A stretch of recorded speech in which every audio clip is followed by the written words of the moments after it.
خسرو بازم نشستی پای فوتبال که؟ مگه قرار نبود بری نون بگیری پسر؟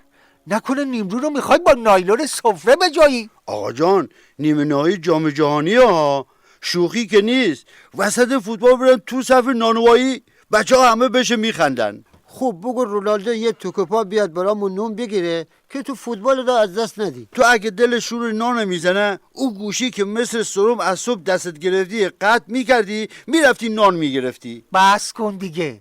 من نمیدونم این همه فوتبال نگاه کردن تو چه معنی داره. آخه مگه به تو چی میرسه پسر؟ آقا جان مگه خودت این همه میشینی سریال تو ماهواره نگاه میکنی بشه تو با مزه میدن؟ وقتی امشب از ترکیب شام خوردن حذفت کردم گذاشتمت رو نیمکت ذخیره، میفهمی نباید برای من بلبل درازی کنی. شوخی کردم آقا جان، یکم ظرفیت داشته باشین. نیمه اول که تمام بشه میرم نان میگیرم. اسی تو اون گوشی چی نوشته ای میخونی و میخندی؟ بگو ما هم بخندیم. خب راستش یه کانال جوکیه که گیر داده به جنتی. سر فوتبال نوشته او قدیما جنتی داشته با خرش فوتبال بازی میکرد. بهش گفتن آخه آدم با خرش فوتبال بازی میکنه؟ جنتی گفت خیلی هم خر نیست، الان سهیجم جلوه. عمو جان جوکا رو ول کن، ببین مذاکراتشون به کجا رسید. والا در رابطه با مذاکره نوشته گویا قرار غالیبا اورانیوم رو بده بجاش از پول نفت گندم و ذرت بگیرن. هی وای، یعنی رهبرشون رو دادن که گندم و ذرت بگیرن؟ اسی براشون بنویس اگه میدانستین با چند تا گونه ذرت معاوضش میکنین، زودتر از اینا چند تا نیسان ذرت و لوبیا می آوردیم دم در بیت عظما تحویل میدادیم. به غریبه ها چرا رو انداختین آخر؟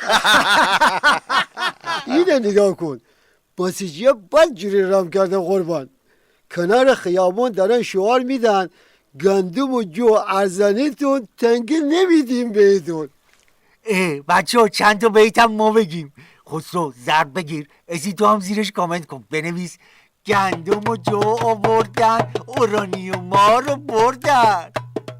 غلات و خوب آوردن رهبرتان بردن.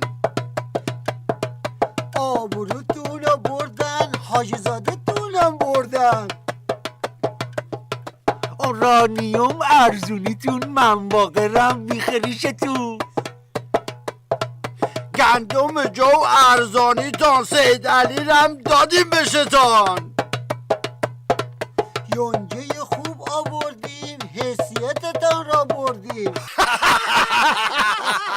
بستشونه. فقط برای تبندی بنویس اگه ذرت و قلات میخواستین میگفتین مردم آبدانات بریزن جلوتون دیگه. گل گفتی آقا جان. خودم میدونم.